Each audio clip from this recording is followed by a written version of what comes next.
এখন আমাদের কেকটা কাটিং হবে, মানে কেক কাট হয়ে গেছে, এখন সবাইকে পিস পিস করে দেওয়া হবে। এই যে কেক,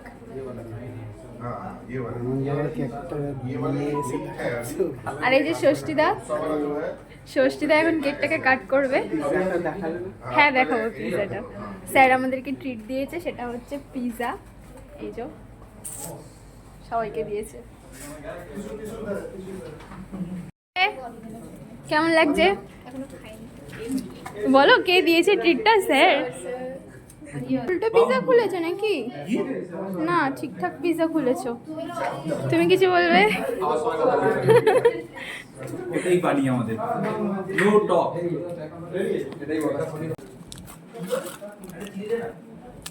এই যে পিৎজার জন্য নিয়ে নিয়েছি, আর এই যে আইফোন ঠিক করছে, না এখন পিৎজা খাচ্ছে। তারপর স্যারের গিফট পেয়েছে, স্যার এটা আইফোন পুরো এন্টায়ার ফ্যামিলি থেকে স্যারকে গিফট করেছে।